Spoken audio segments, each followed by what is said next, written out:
Terkadang seorang itu masuk surga gara-gara dosa. Masuk surga bidzambin yusibu. Karena dosa dia masuk surga. Dan ada orang yang masuk neraka gara-gara ibadahnya. Taat sama Allah, Masya Allah, tapi akhirnya masuk neraka. Kok bisa? Maka Ibnu Qayyim menjelaskan pernyataan salaf itu. Terkadang sebagian orang berbuat dosa.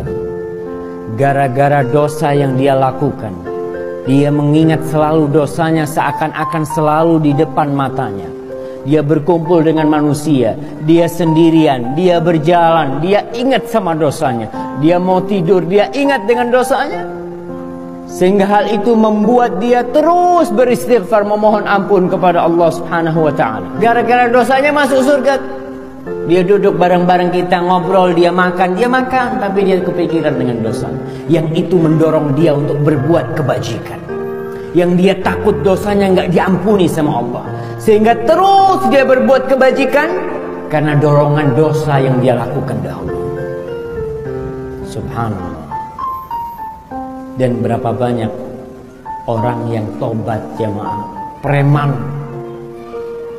dari umur 17 tahun sampai umur 50 tahun. Lalu dia bertobat, subhanallah. Ketika umur 50 tahun dia bertobat, 2 tahun alhamdulillah ngaji, hafal 1 juz amma. Ada yang dari lahir sampai tua nggak pernah jadi preman, nggak hafal-hafal Quran. Wala juz. Dia taunya cuma sama juz jambu, sama juz tomat, apalah. Kalau juz dalam Al-Quran, subhanallah. Gara-gara dosa orang itu semangat belajar, semangat datang. Dan kadangkala sebagian orang karena pahalanya, karena ibadahnya, karena ketaatannya dia bangga, sehingga dia membanggakan kebaikannya, lalu dia akan dihantarkan ke dalam neraka gara-gara bangga dengan kebaikan dia. Dia lupa dengan Allah Subhanahu wa ta'ala. Dia meremehkan orang lain. Yang kita tahu, al-kibru batarul haq wa ghamtun nas. Yang dikatakan kesombongan itu adalah menolak kebenaran dan meremehkan orang lain. Seakan-akan dia nih yang bakal masuk surga.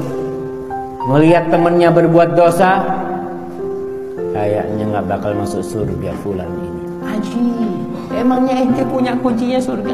Keluarkan fulan, masukkan fulan. Maka hati-hati. Jadi dosa ini, ketika manusia terjebak dalam dosa, terkadang membuat dia dekat kepada Allah. Seperti Nabi Adam alaihissalam. Tatkala beliau terjebak memakan buah di surga itu, dia langsung kembali kepada Allah dan berdoa, Rabbana zalamna anfusana wa illam taghfir lana wa tarhamna lanakunanna minal khasirin. Allahu Akbar. Itu doanya Nabi Adam. Ya Allah, kita menzalimi diri kita sendiri.